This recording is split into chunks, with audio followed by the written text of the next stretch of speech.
Hello world, from whichever time zone you're catching me from, my name is MD90. Welcome to my YouTube channel. If you're not subscribed to the channel, make sure you hit that subscribe button, turn on the bell notification to all so that you do not miss the uploads that come up. And the easiest way for you to navigate the channel is to head to the playlist. You'll find videos curated for you based on your interest. So if you're interested in the Kutika podcast, you'll find a playlist for that. For news and trends, there's a playlist for that. Exclusive with MD90, a bunch of playlists that are created based on your interest. So the easiest way to navigate the channel is head straight to the playlist and you'll find what you're here for. Consider becoming a member of the channel. Right next to the subscribe button is the join button. You click on the join button so that you can become a member of the channel. You support the team on the production and a number of things that we're doing here, and we appreciate that. Well, Zambia celebrates the performance of Muzala at the Olympics. So Rana Muzala did an outstanding performance a couple of hours ago at the Olympics today. So there's been a number of nationwide congratulatory messages that have been coming to him over the same. So this is what happened. So Emmanuel Mwamba also posted the same his run. So he says, congratulations to Muzala Sumkonga for qualifying to the Olympics 400-meter semi-finals. So he moves on to the semi-finals, and this is the outline of the results. So the second person that followed him was a gentleman, B.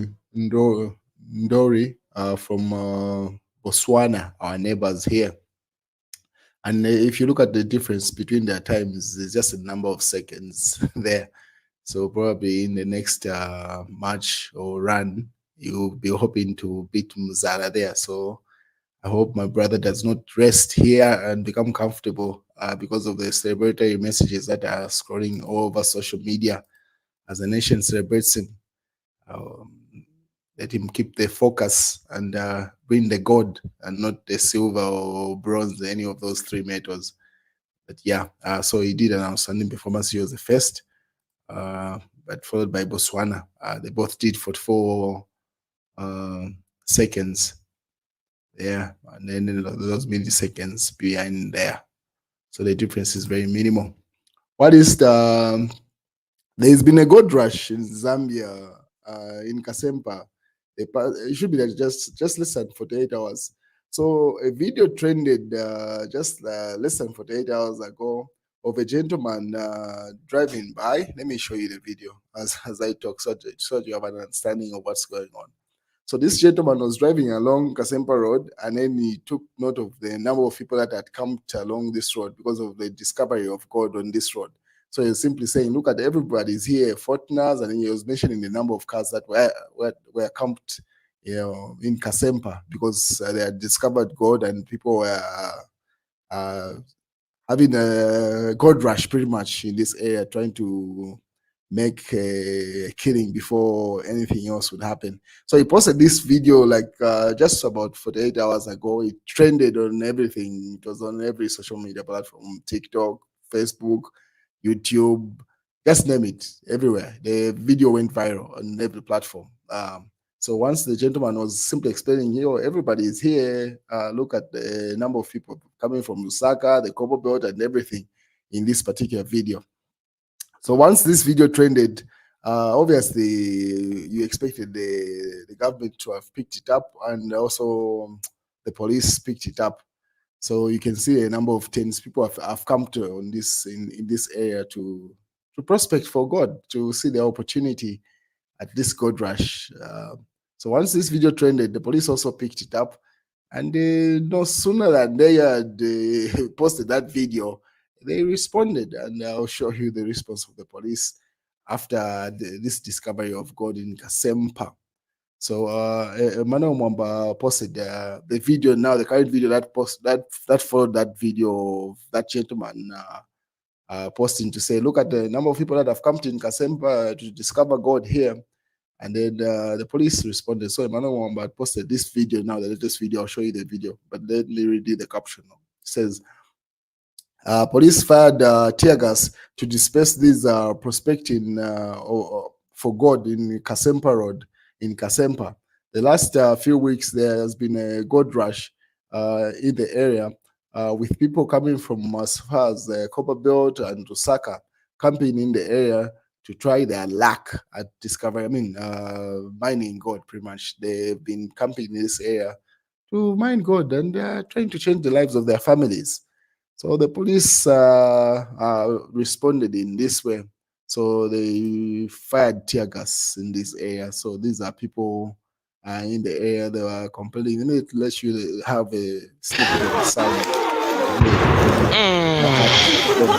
So you can see that that's ndikuyamba apo chekuno anja vintu vaonongeka imwe mwachosa kuti vyonse lapanya naitapo chovita chiri musaka very important and did a cleanup of the area.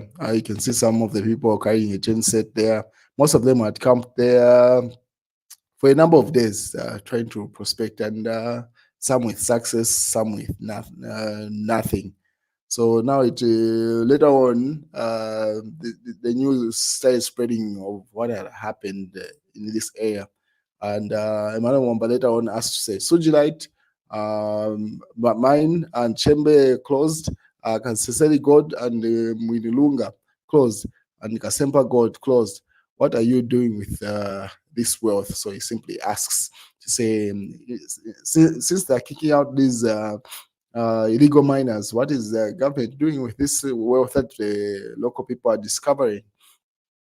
Then Jada responds to Emmanuel Mombo, says they are closing it for Zambian citizens, then allowing UPND and their UPND cadres to start mining in those for their bosses. So he alleges to say once government kicks out the locals, and it's been passed on to those people, he says, allegedly. And then the police, they later on responded because the news trended of that tear gas video of those people who had been dispersed. Then the police had to respond, says this wasn't from the Zambia Police Service. They say refuting claims that of two being killed by police in Dengwe area in Kasempa. August 4th, 2024, the Zambia Police Service wishes to address and refute recent claims circulating on social media that two individuals were killed in Dengwe area of Kasempa, Northwestern Province, during the operation conducted by our officers. We categorically state that no such incident occurred. The operation in question was aimed at removing illegal miners from the area, and was carried out successfully. At no point did our officers discharge live ammunition at the individuals present at the scene. So all illegal miners were successfully removed from the site, and the operations proceeded as planned without any incident of violence or serious injuries. The allegations of individuals being killed are entirely false and misleading. So it seems like there was some news of some individuals being killed during that tear gas dispersion. Well, that was aimed at removing those miners, and the police refute that to say no one died in that incident. Only tear gas was used so far. What is the former head of state Edgar Chagwalungu visited Matthew Ngosa's funeral home, where the funeral is being held, and he signed the book of condolences. That's where that particular video comes from. And he also, this is the video in question. He signed the book of condolences. He was accompanied by the village there, and there's still a number of officials, including Rafael Nakashinya, the Secretary General of the faction that run by Edgar Chagwalungu there. So you can see a number of people surrounding him. And the comments were like, no, take a picture of the handwriting. Because people celebrate the handwriting. I mean, people are asking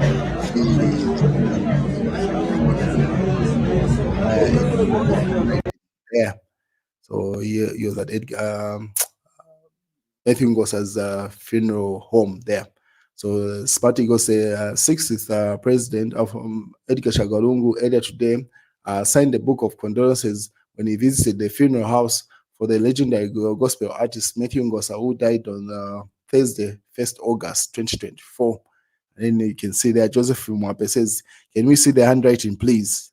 Yeah, so most of the comments were around that, trying to see Edgar Lungu's handwriting.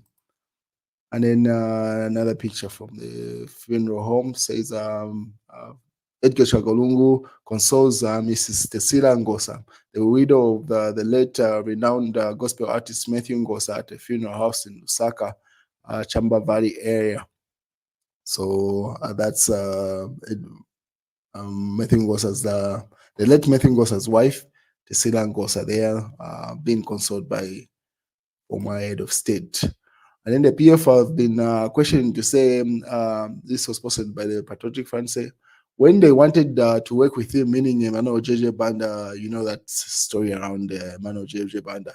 President Hakainde Hichilema with Petauke, independent member of parliament, Honorable JJ Banda. So they've been bringing up the number of pictures that were taken between Emmanuel JJ Banda and the current head of state, President Hakainde Hichilema, to say, when it was looking beneficial for the party, they brought him close. But now, whatever is happening around JJ Banda, what is the head of state officially opened the agriculture show with his guest of honor from Burundi. So he put up this message and a number of pictures accompanying that. So the head of state said, fellow citizens, we were honored to host His Excellency President Evariste of the Republic of Burundi as a guest of honor at the 96th Agricultural Commercial Show in Lusaka. The show's theme is creating a competitive future, highlights the importance of private sector collaboration in farming, industry, commerce, and which can employ our citizens, especially the youth. So this year's show takes place during the challenging time as we face the worst drought in living memory, affecting 84 districts, and most of which are from key agricultural areas. We are responding to these challenges with short and medium and long-term measures, investing in climate smart agriculture, precision irrigation, and water harvesting. We are willing to share our experience, particularly in seed development, with our sister country, Republic of Burundi. We once more express our gratitude to the President of Burundi for donating 5,000 metric tons of relief food to Zambia, demonstrating African solidarity in the face of natural disaster of a sister country. And then he signs it off, Hakainde Hichilema, President of the Republic of Zambia.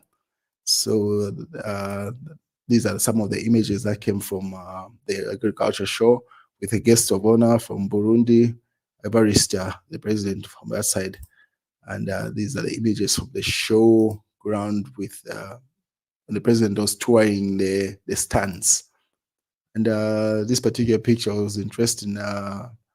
Showgoers waving at the head of state, President Hakainde Hichilema, there at the show grounds. What is in the news? This is in the news diggers.